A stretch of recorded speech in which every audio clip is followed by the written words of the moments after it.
I find like these pro elite runners I worked with, probably because they have the ability to do this, but they rest and recover better than all the rest of us. Yes. Yeah. And it's hard when I would tell, like a mother of 3 who's working a full-time job and training for a marathon to say, you need to sleep, 8.5 hours a day. You need to take this day off. You need to rest here. It's hard, right? You need to decrease your stress load. So just get rid of your kids and quit your job. But pro athletes fortunately have the ability to do that, but I think they rest and take recovery more serious, which they should, but then the recreational runner. And I wish I could get the recreational runner to just put a little more energy and passion into their recovery, which I think I've done it over the years.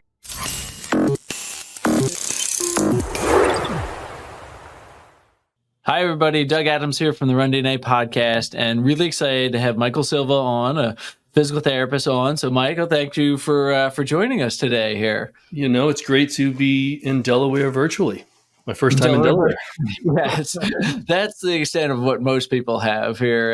Not a lot of actual present people in Delaware. So, but I'm going to do a quick intro just for the group, and then we're going to hop into some rapid fire questions just to get to learn Michael a little bit more here. So, you've been a PT for about 25 years, right? Yeah, exactly. Yep. And then you ran your own practice for about 20, right? Where was that located? Or where were you there? I was in Massachusetts and Rhode Island. So I had 2 in Rhode Island, 1 in Mass, and I was about to open my 3rd in Rhode Island when I decided to sell and exit. Nice. Congratulations. Thank you. And you had a lot of success really working with an endurance population, became a great local source and even a regional, national, international source for working with runners here. I think this is one of the things that you and I really connected on, working with that elite population with that, which is just, I don't know about you. I just thought it was such a fun part of my career here working at that level. You know what, Doug? Finding my niche in the running world saved my profession. Like I was really jaded, and I was like not having fun working with unmotivated people who didn't want to get better. And like, I was like, I can't keep doing this. And I happened to fall in, and I think we mentioned earlier, I was not originally an endurance athlete or a distance runner. I was a football player, right? And football, basketball, and track, and a sprinter. But I kind of fell into this, started doing endurance sports with my wife, and then fell into the running world, and fortunately had some success at the beginning. And then it just steamrolled, and it built, we used to call my business the practice the runner built. And I tell you what, you can't get more motivated clients than runners, man. It is such a fun population to work with. I just have to say, like, our slogan for our clinic Omega Project here is "Can't stop, won't stop." And that's very true of these athletes here, right? They just, it's part of their being. And if you can make change for them, they are so grateful. And that is such a rewarding position to be in. Right. Yeah. I don't know if you had this experience, but PTs that don't work with runners or have no desire to, like, I don't want to work with runners. They're stubborn. Like they never listen. I'm like, no, like you just don't know how to talk to them, and you don't like show them the value of the advice you're giving. But I'm like, if you talk to them the way they need to be talked to and get the point across, they're going to be your best clients ever. And I'm like, I said, you know what? Don't worry about them. Just send all your runners to me. I'll take them. Yeah, I'll take them all. I'll send you all my workers' comp. I'll take all your runners. We'll be good. People even say that runners are cheap and they never want to pay for things. And I'm like, well, why are they running around in $300 pair of shoes that they're going to run 50 miles in? Right. And runners are just they change them every month. Exactly. They're just value driven, right? They are, I want value. I know what I do. I know who I am. And anybody that can help me, great. If you can't help me, I'm going to move on from you pretty quick. Right. So they're value driven. Love runners for that. Yeah, absolutely. They don't want to waste their time. No. They got to hit the long run on the weekend. They don't want to waste their time on a therapist that's not going to get them better. They don't want to waste time or money on something that's not going to make them a better runner, whether they're going to run longer, run faster, or avoid pain. That's all they want. Yeah. Right? Yeah. Does any runner have any different goals than those 3 pretty much? Run faster, run longer, do it without pain. Yeah. Right. And that actually, I love that that's on your Run Strong website. So once you kind of transition out of the practice area, it looks like you had you were doing some business coaching, some speaking, doing a lot with consulting. You've told me some great stories about how you helped a lot of practices, which is just awesome. Our profession needs that. So thank you for doing that. And then you're still doing the Run Strong. Maybe tell us a little bit about that as well. Yeah, so Run Strong started as a strengthening class I did for runners. Probably started 20 years ago, maybe not 20, 17 years ago. Nice. As you notice, like there's some common imbalances we see in runners, right? Yep. And what I was noticing is every runner I was discharging, no matter what their injury was, had a pretty similar like discharge plan and like maintenance plan. We got to open up the hips, strengthen the glutes, get a little more dorsiflexion, a little more thoracic rotation, like whatever it was. Like I had all these things. I'm like, I wonder if I just taught everyone this before they got hurt. Maybe this would be helpful, right? So I did. It started off as just a class, and I did it at a local running store, and it was really popular. I would do 2 classes back to back. I'd have 20 runners in the class, 2 classes. I had 40 runners after treating 16 patients that day, then going to the running store and doing these classes at night. So it started there, and then a lot of the public speaking I was doing and consulting with like college teams and high school teams. I just kind of I trademarked the term Run Strong. It's mine, and kind of housed everything I did with runners under that trademark. And then it turned into like this virtual platform. And so the Run Strong class had turned into a virtual, like asynchronous, do it whenever you want type of program. I've got a coaches course in there, so I'm trying to help coaches not destroy our high school athletes. Teach them how to be better coaches, right? And I do some like virtual running analysis through there as well. That's awesome. You know what's funny? I didn't realize this till now, but I'm pretty sure when we were looking for like company names and website URLs, I'm pretty sure I looked at Run Strong and it was like, man, somebody's got it. Right? It's a good name. I'm surprised I got it.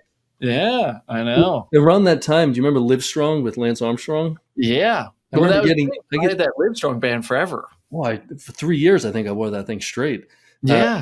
But when I did that, people were like, oh, you better be careful. Lance is going to come after you. I'm like, not Live Strong. Like, no. And now, I mean, everything, Boston Strong, this strong. And anytime a tragedy happens, unfortunately, in our country, it's something strong, right? Yes. But thank you. I like the name, and I'm not giving it up. Yeah, there you go. Yeah.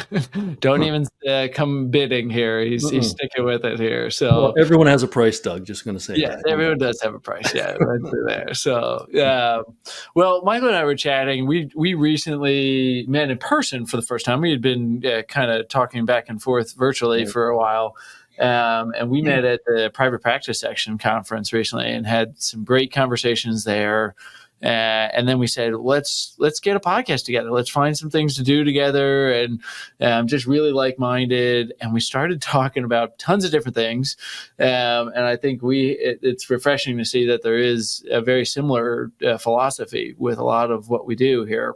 Right. But we came across a topic that is going to be pretty fun to talk about, and I'm excited to hear your thoughts on this. And we're going to talk about what we can learn from the low-tech or more holistic type runner.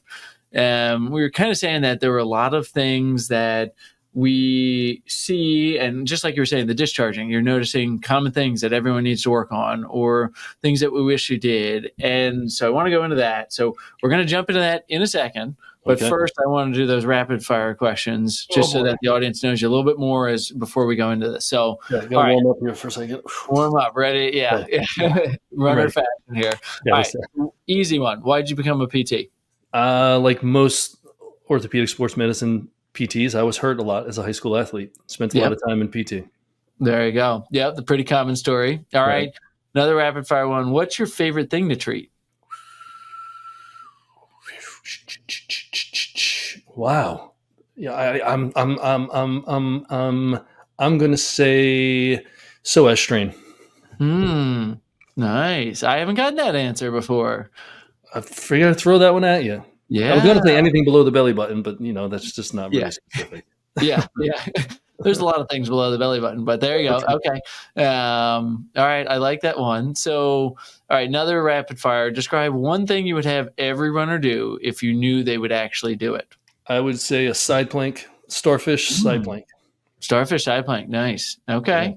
Yeah. All right. I Takes like a lot of that. benefit with that exercise. There is. Yeah. I always like a lot of my friend JJ Thomas really convinced me a lot of this too. Like incorporating shoulder into core stability is so important for some of those things for that upper and lower body connection. And that's a great exercise for it. So there you go. All right. I like that one. Now a little bit tougher ones as we get towards the last two here. What's something that you're most excited about in the field of PT currently?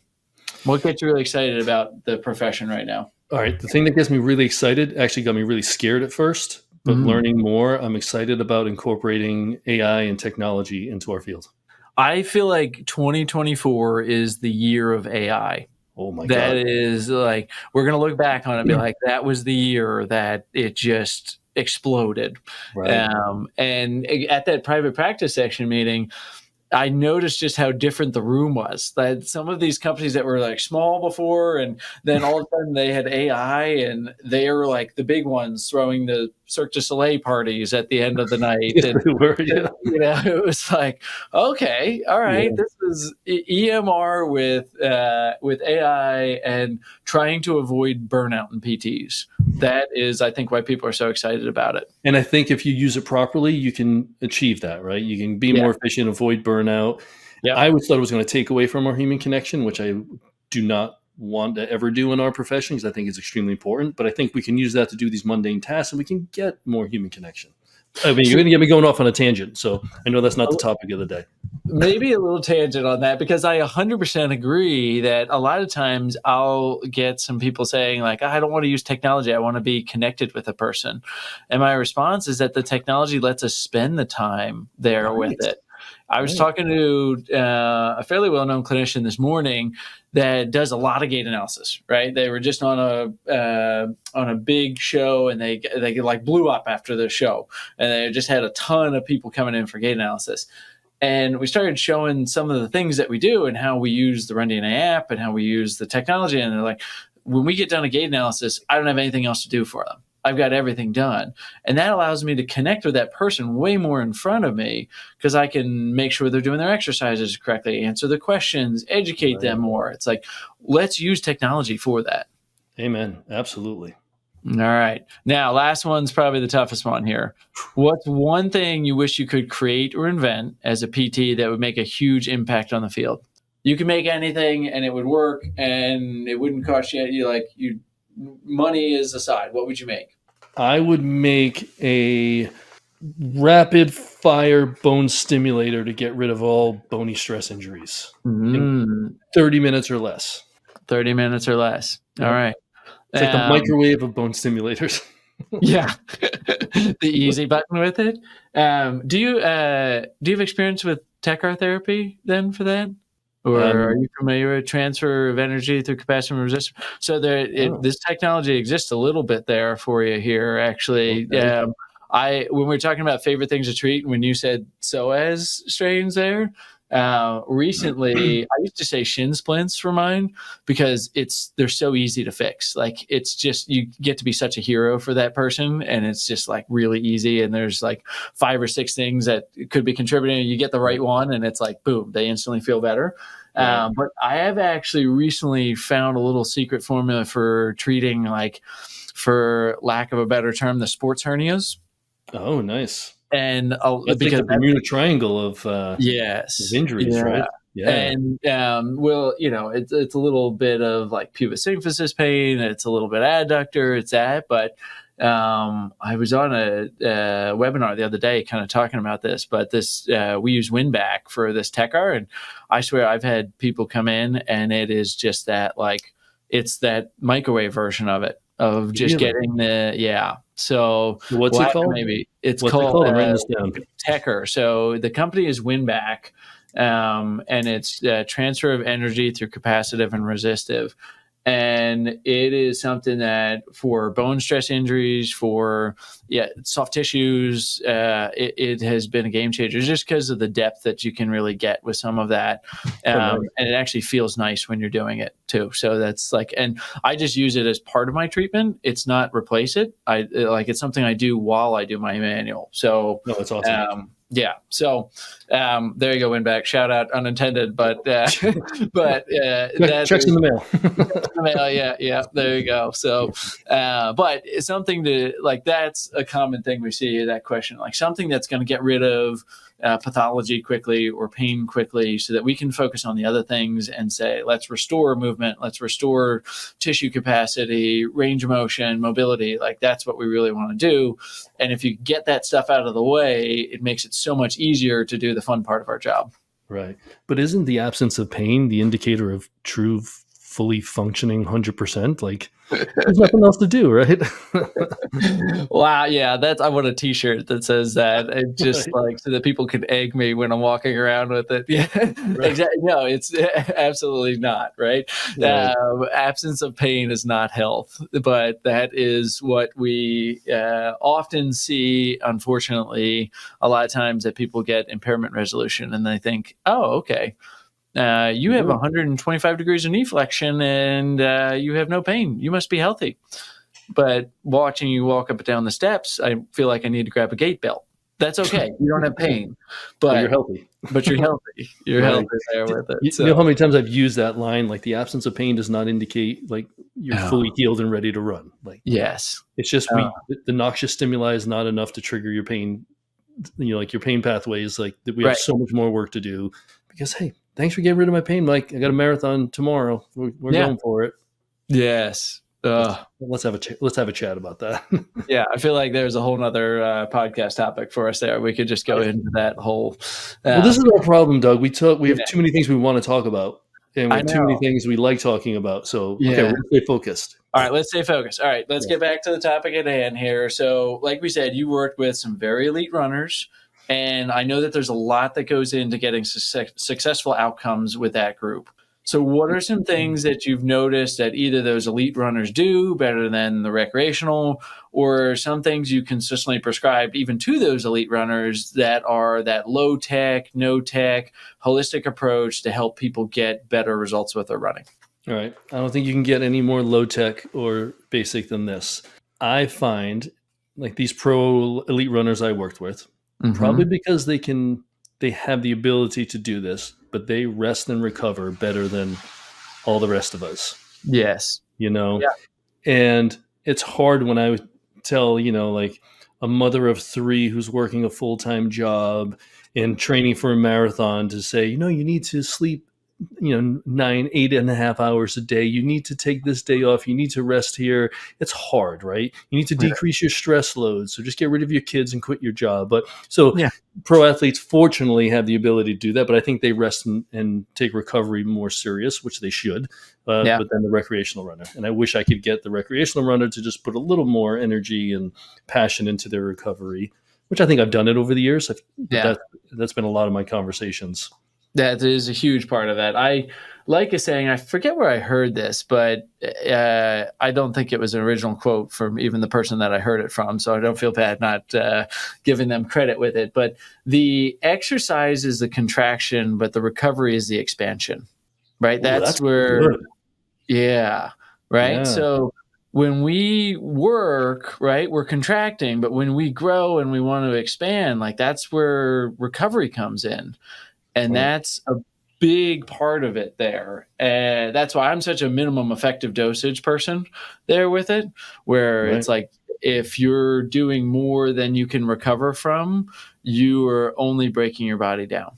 Beyond what it really needs to. Yeah.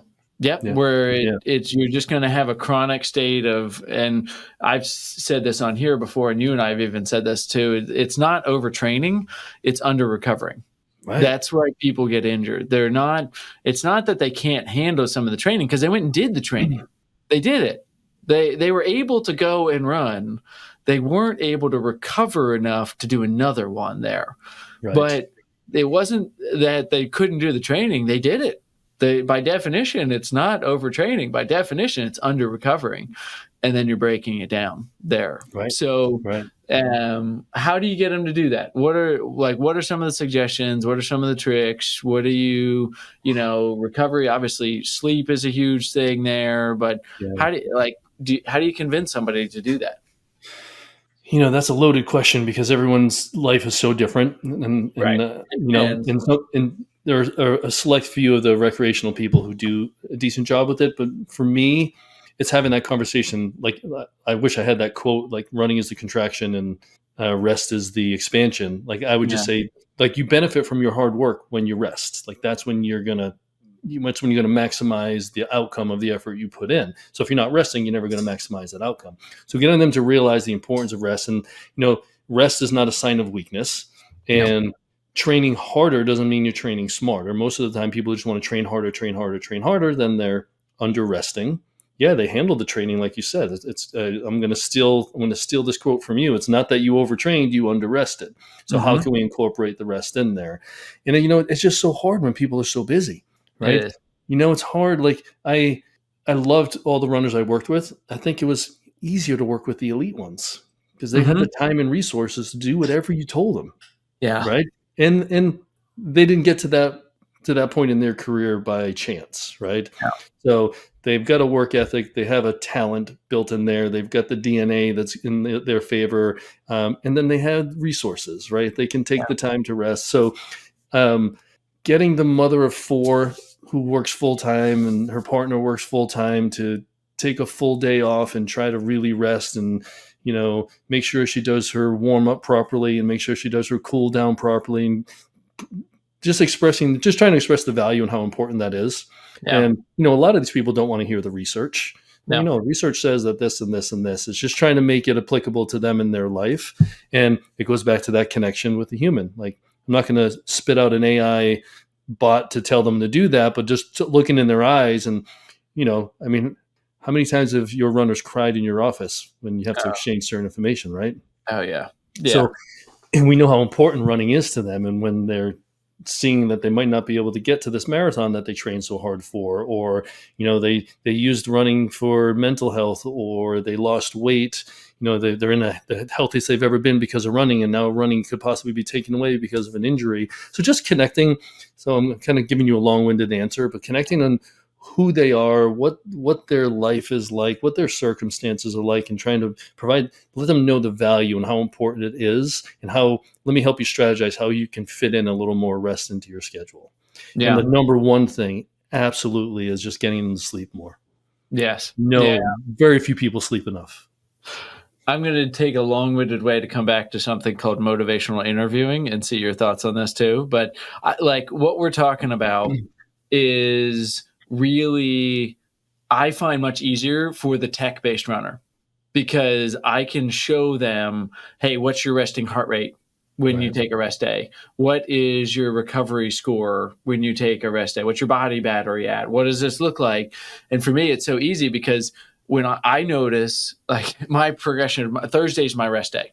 So if you look at charts and I look at mine, it's like, okay, resting heart rate on Friday, 48, Saturday, 48, 49, 50, 51, 52. By the time I get to Wednesday, it's like 53, 54. And I'm like, I'm 10% higher by the end of the week. And then I take my recovery day and it's like, okay, reset. So for the tech-driven runner, I think it's a lot easier here. For the non-tech runner, I think it can be challenging to relate that. So there's two things that I find. The first is the one I mentioned, motivational interviewing. The other thing is testing. One of my favorite lines when working with a runner is, if things keep going the way that they're going, what do you think is going to happen? And just be quiet and just kind of mic drop a little bit. Be like, what do you think? Like, if you just keep doing the same thing, what's going to happen? They're like, oh, yeah, I'm probably not going to be able to run in 6 months from now. Like, I'm going to have to quit running. So, okay. So that's kind of the way to get them into that. And then I'd be curious what you do from this on the coaching side, because in our endurance coaching certification course that we have, we teach a little bit of a systematic way. And again, I'm very tech oriented, but we have some low tech ways to get people to realize the benefits of recovery and appropriate training intensities and those types of things. And I use a 2-mile time trial frequently. I get them to do frequent, I either do a 2-mile time trial or a 2-mile endurance test, and you need a heart rate strap for that one. Yeah. But for the low tech version of it, just doing a 2-mile time trial, just so that they can see that if they are incorporating the things, how it actually helps them. So do you have anything like that like convinces them or shows them that like, hey, this is working for you by taking this? So, I didn't have like a specific test that I used, but I love the 2-mile test, and appreciate that you shared that. So no, I didn't do anything specific like that. And I worked with, if it was a high school athlete, they had a coach, right? Yes. And I'm going to be nice, but there's a lot of not so great high school coaches, right?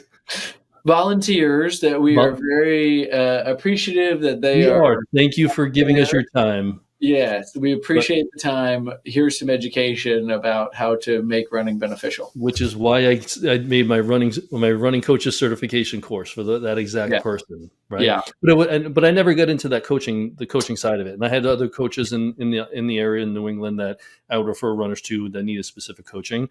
And I would just get feedback. And if they did have metrics and wearables and Strata, whatever they were using, they would bring me some information that we'd help go through it. But I didn't do a specific test like that, which I like.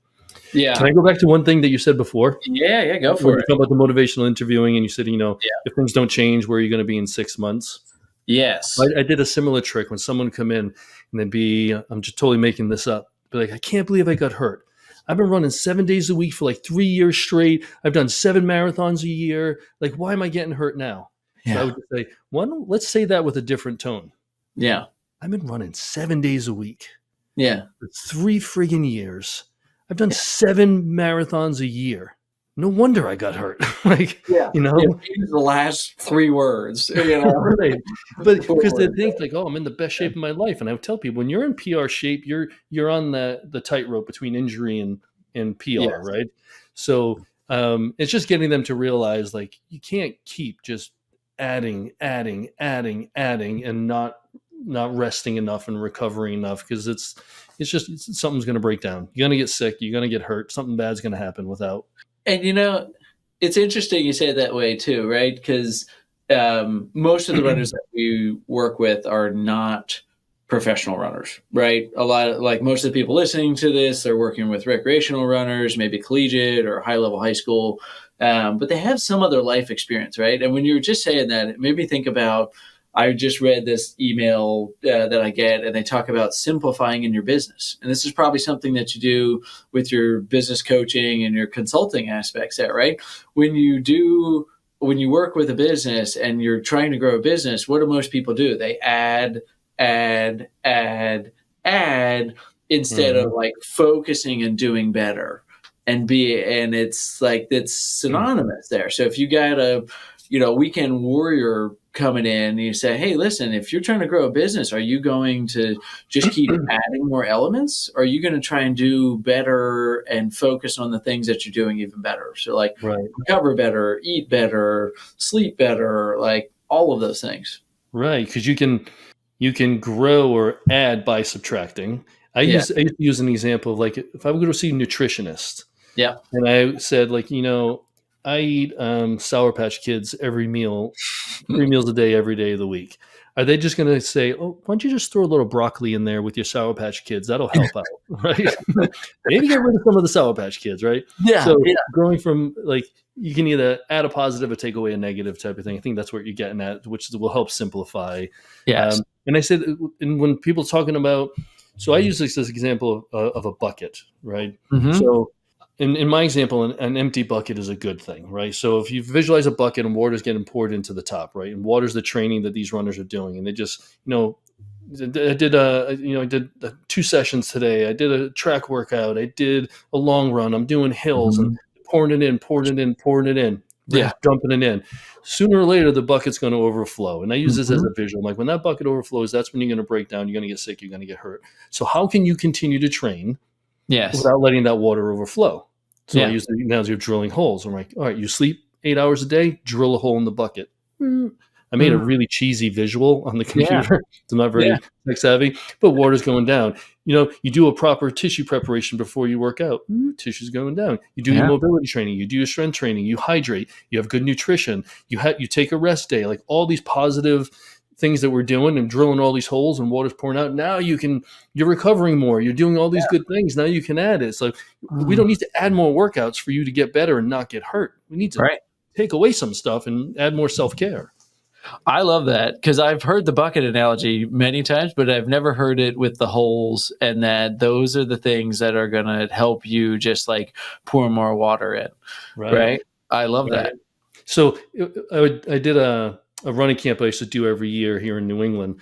And one of the high school coaches, he was there. He heard the analogy with me, and he went back and he actually bought a bucket, bought a drill, and in front of his whole team, and he sent me pictures of his team drilling holes in the buckets. I had like tears in my eyes. I'm like, I love this guy because he got it. And he was actually, how many coaches do this? They go to a conference, they learn, and they actually put it to use to the point where the guy was drilling holes in the bucket to prove a point to his team.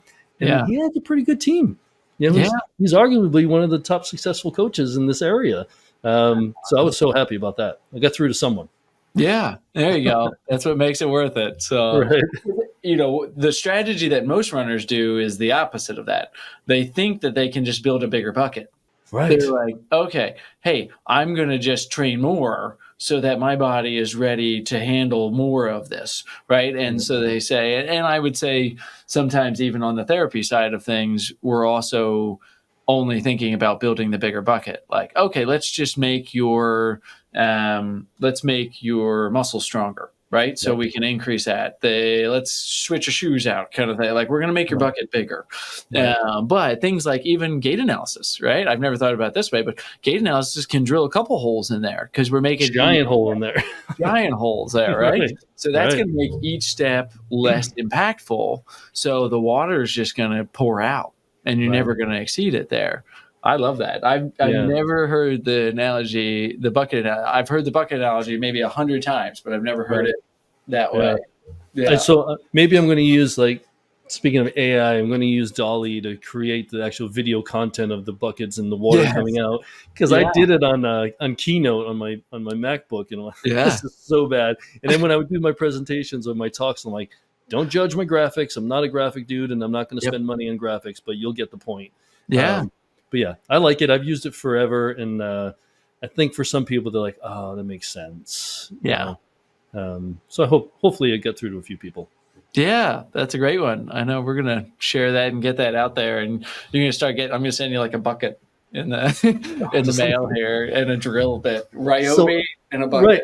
Yeah. On that note, I used to present at a massage therapy school every year. Because so they brought me in to talk about how massage therapists and PTs can work close together, and also with my work with runners. And I use that, and every year they would give me a thank you gift, and they would put it in a bucket, and they would put Mike's bucket, and they would just paint holes all around it, and they would just fill it with, like, I don't know, gift cards and things, and like presents as a thank you, because I never charged them. It was just a fun thing I did for them. So I have all these buckets with all these painted holes in it in my basement. I'm thinking about this analogy even further, right? And now I'm thinking about like the types of recovery that you do and the types of things that you can do. Not only the size of the hole, but like certain buckets, almost like there's layers of it, right? You can drill a hole at the base of the bucket with like gait analysis down there and like sleep, but like maybe nutrition's in the middle type thing of like, hey, eating healthy, it's helpful, what you put in is what you get out of your body kind of thing. And then there's other things like higher up where it's not as important. Gimmicky things, right? Of like, oh yeah, I took this or I did that, or like, where does the recovery, we could design a whole thing with this. This is our course here we're talking about.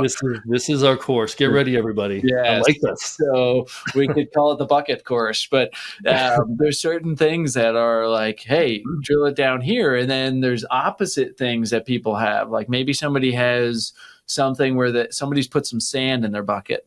right? They have an injury, like they have a fused ankle joint or something. Blocking the holes. It's going to block the holes, or it's going to reduce the capacity of the bucket. And there's certain things that you're going to have to do more holes in the bucket if you've got some sand in the bottom. Right. So I don't know if I told you, like, I'm writing a book on foundational health for runners, and a lot of it is about this bucket theory. I might have to bring you on as a co-author with me, and we're going to start throwing rocks and sand in the buckets and talking about it. There you go. Yeah, I love it, because we use that. We like, for our businesses, we use the traction method, which is like and they talk about that classic experiment where you put the sand in, and if you put the sand and then the pebbles and then the rocks and then the water, it's all going to spill over. But if you put the rocks in first, and but we can take that bucket analogy to a different level here. That's really, I love this. I'm really loving where this is going, just because it's so relatable for a runner, right? And maybe you and I, leave us some comments if you think it's as much. Michael and I think about this a lot, right? This is something we're always thinking about. So maybe it's just refreshing to us. No one else is as excited as we are, is what you're trying to get at, right? Yeah. I think they will be, but maybe leave us some comments so that we know if you're in line with the bucket analogy with us there. So, well, you know what, Doug? So I think when we've had lunch together at PPS and met for the first time in person, we're talking so much in the beginning of my career, and thanks to people like you with the technology and the research, and our mutual friend Jay Deshari, all the stuff that you guys are putting out made me a better therapist for my runners, right? And I'm looking at foot strikes and how far in front of the center of mass are you? What does your arm swing look like? Like all these biomechanical things that we look at.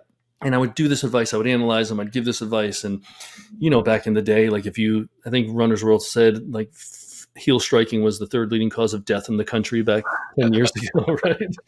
So everyone's like, I need to stop heel striking. Yes, right? But the point I was making was, and I was giving all this great advice, and I was giving in my opinion, the best self-care programs, tissue preparation, strengthening, geared right for this person. It's like we're working on their deficiencies, and there's no way they're not going to get better. Yeah. Yet I never asked how much sleep they were getting a night. Yeah. I never asked if they actually looked at their pee when they went to the bathroom. Is it look like orange juice, or does it look more like water?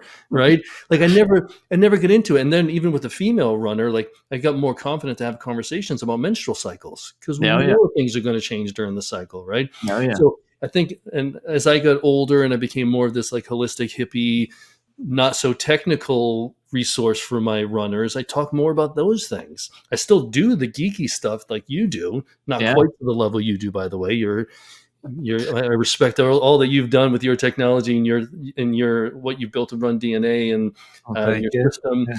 But I just started having these other conversations. Why am I going to show this person a strengthening program, and they're sleeping 4 hours a night? They hate their job. They're on the verge of divorce. They just lost a significant, they have death in all these things. No, we have to talk about this. I spent so much time, and we had tissue boxes in all of our treatment rooms, and they weren't for I used to tell people, they're not for runny noses, they're for tears. Let's really talk about this. Let's get real with it. Yeah, because shit gets real when you're in a private room and you're really asking people some deep questions, and they're wise. Why are you running 7 days a week? Why do you need to do this? And what's really going on? And I think, arguably, I helped as many people just from these conversations that I did with my SOAS releases and telescopes, Right. Yeah, that's a great point. I mean, that's kind of the overarching theme of when we first talked about this, and now that we've had a fun conversation about it, I think that theme of when you're working with somebody, and whether they're low tech or high tech, even with it there, but especially with that less data driven, more, for lack of a better word, touchy feely kind of runner that's into that. I think the connection and developing the connection, giving them somebody to talk to that's an educated resource on a lot of these things. And maybe you try one or two things that might resonate with them and can make the biggest impact for their life. Where you say, exactly like you just put it so well here, why am I going to give somebody a strengthening program if they're getting 4 hours of sleep a night and they're about to lose their job? That's not going to be successful. we have to think about like what would be the barriers to making this a good outcome for everybody involved. And those are the things that we're not talking about enough. So we need to have those conversations. Right. And I think we need to have them, yes, but also I think coaches need to be more comfortable. I mean, they're the first set of eyes on these runners. Like I'm thinking high school and college. Yeah. Right. So educating the coaches on how to have these conversations, and hopefully they're comfortable having these conversations, because I think they could save a lot of people from harming themselves and getting sick and getting injured if they were more comfortable with it. That's my opinion. I love it. I love it. So we could probably keep going on a lot of different things. So, but I think we're, if you're open to it, I'd love to have you back for some more conversations. Oh, are you kidding? I just got warmed up, man. Yeah, there we go. Love it. Look out for our bucket t-shirts coming out and our bucket course and things. But where can people find you? Where can people get more information? What's the best way to kind of, see some of the content that you're putting out or get in touch with you? So best way with the running part of my world is go to myrunstrong.com. So MYRUNSTRONG.com. That's where I house all my courses. And on Instagram, my handle's at myrunstrong. I'm not too involved on Facebook with that, but it's more just Instagram. And then I'm doing a lot of stuff on LinkedIn, more on the business coaching side. But that's michaeljsilva.com is my website for my business coaching. And email info@michaeljsilva.com. If anyone has any questions or wants to talk about buckets and and how to drill holes in buckets here, right? And at what level we should put certain. We can take this pretty deep here. Yeah, for sure. I love it. Love it. Yeah, this was fun. And again, I'm going to say something like I kind of glossed over before, but thank you, like for all the effort you put into what you're doing, helping runners, and the technology you created. Like I've seen it online, and I've been on your email list forever, and we've exchanged communication. But actually, like watching you demonstrate it at PPS and seeing it, I was like, damn, like why did I not reach out to this guy sooner? Especially when I had my practices. Like it's a different level of gait analysis than I've ever done, and I think I'm thankful for people like you, and keep up the good work. Yeah, well, thank you. I appreciate the kind words, and looking forward to many future opportunities to work together here with this. And thank you again for being on, and thank you all for listening here. Make sure you subscribe, like, do all those kind of things. Leave us some comments about future content you want to see. Yeah, thumbs up, all that kind of stuff. So, but thanks again, Michael, and looking forward to hearing more from you. Yeah, absolutely. Thanks again. Like what you hear? Leave a review of the show wherever you listen, and don't forget to subscribe so you never miss an episode. RunDNA helps runners and running specialists through education and technology to identify each runner's unique injury profile to avoid setbacks and maximize results. The RunDNA Podcast is produced by Ace Running LLC. The RunDNA Podcast is intended for educational purposes only. No clinical decision-making should be based solely on one source. While care is taken to ensure accuracy, factual errors can occur. Always seek the guidance of qualified medical professionals before making healthcare decisions. Find us online at RunDNA.com.